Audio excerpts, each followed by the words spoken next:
Thanks for joining me today. My name is Sam. I'm a 60-year-old father of 4 adult children.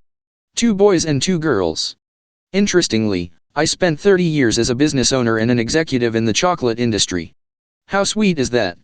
I went back to school to join the financial industry to help my friends, neighbors, and business contacts find the most effective solutions for wealth accumulation, tax effectiveness, and life's inevitable risks.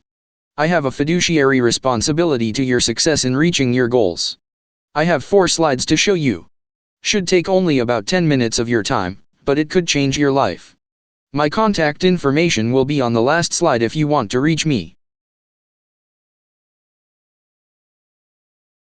30,000 days equals approximately 82 years, the average life expectancy of a Canadian male.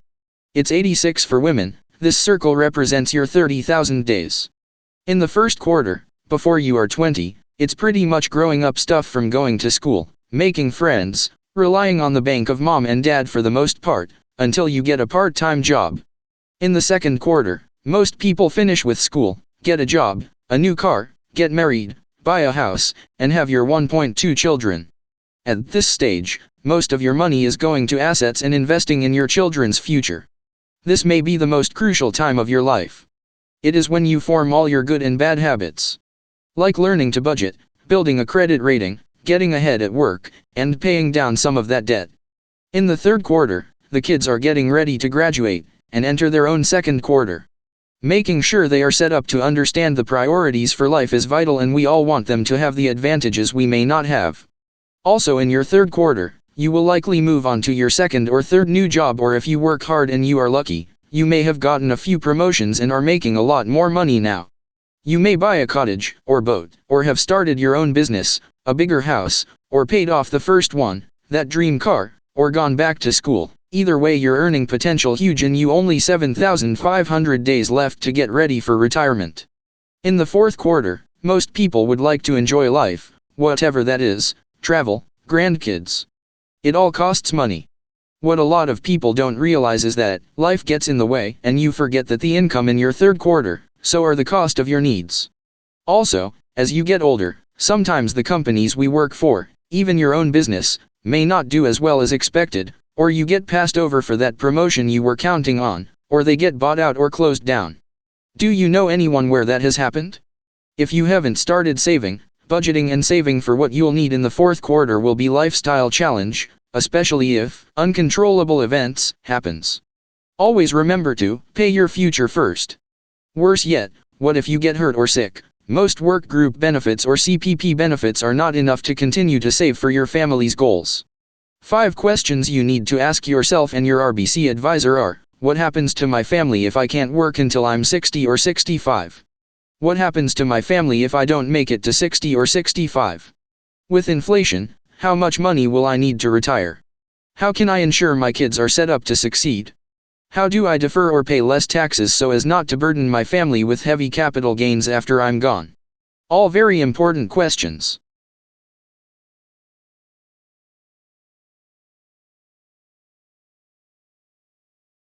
Build a plan and work the plan. In building a financial security plan, most experts agree that there are priorities. First, it's critical for you and your family to have a plan to minimize loss in case some of life's uncontrollable events should occur, such as premature death, a critical illness, or a major disability. These events can have a profound impact on your family's financial security and add a lot of pressure on achieving your family goals and your retirement.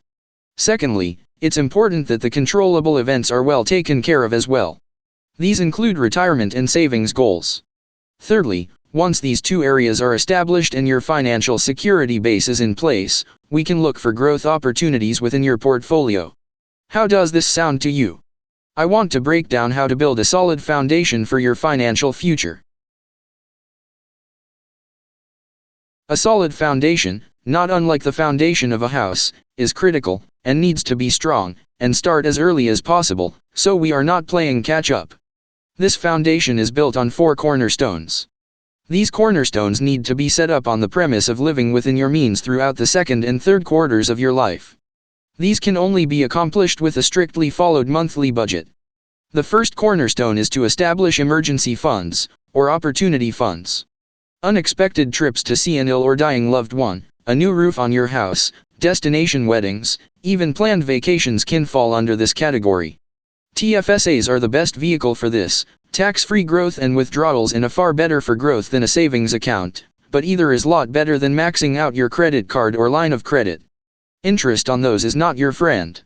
Next, it's retirement and education planning. Setting up consist of RRSPs and RESPs. Deposits are vital. Even investment loans for non-registered funds are possible, if you are earning a lot of money. Protecting your income may be the most important cornerstone of them all. It involves disability and critical illness insurance. Without an income, none of your goals, financial or future, will all be at risk. Ask me about the goose and golden egg, or the money machine, if you need a better understanding of this. The last cornerstone is estate and legacy planning. Do you have a will and power of attorney? Life insurance is a critical part of tax and legacy planning as well. Property values, capital gains tax, probate, and end-of-life expenses could be an unexpected expense for your heirs after your death. On the next slide, I would like to discuss these in more detail and figure out what you can afford to start with, set up a budget and apply while life insurance is less expensive than when you are older. Let's talk about finding a wealth and risk balance, and this diagram breaks down everything we have spoken about and should give you better understanding of all the options available to you and how they are all important to building a solid base. Looking at the accumulation of wealth, this should help break down the philosophy and available options for you. Firstly, there are really only two reasons for saving money: long-term savings like retirement, education costs, buying a home, starting a business, or short-term savings such as emergency or opportunity fund, a new car, Christmas and birthday gifts, even monthly trips to Costco. Secondly, there are really only two types of investments. Registered and non-registered each have multiple purposes, and some are better for long-term and some for short-term. What you invest in, within your registered and non-registered plans, can be similar or can be as different as you are. We will need to do a risk tolerance assessment.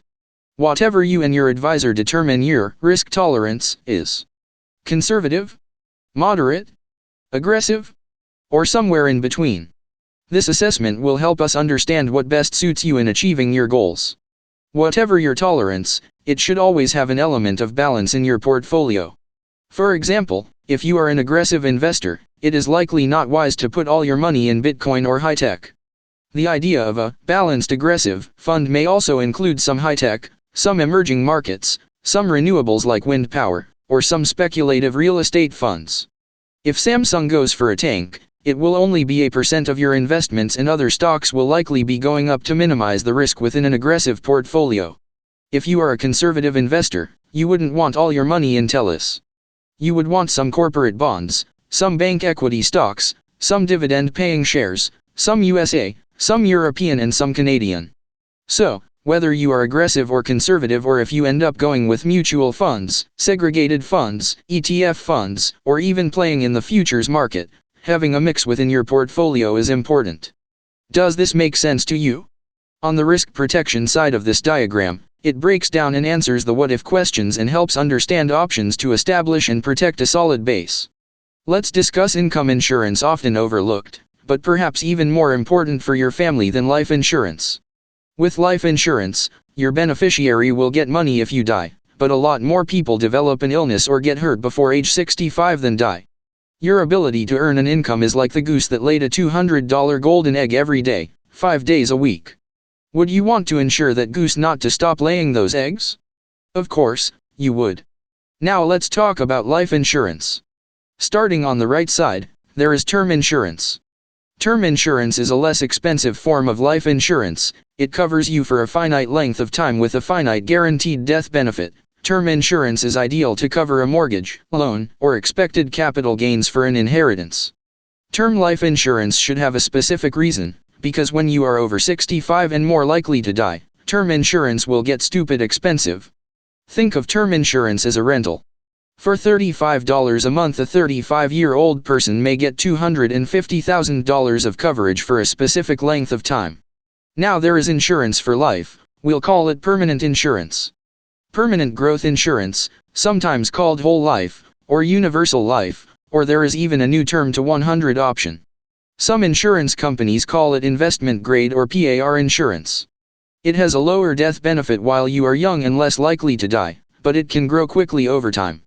Some key elements of permanent insurance: it has coverage for life, it has more death benefit as you get older, and it can also have a substantial cash value that grows as an investment that you can borrow against, tax-free, without altering the growth, and you don't have to pay it back. It lasts until you are 100 years old. Like all life insurance has a tax-free death benefit. Think of permanent insurance as owning it vs. renting term insurance. For $150 a month, a 35-year-old person may get $100,000 of coverage plus growth, and when you are in your 80s and more likely to pass away, it will have a death benefit of closer to $1 million.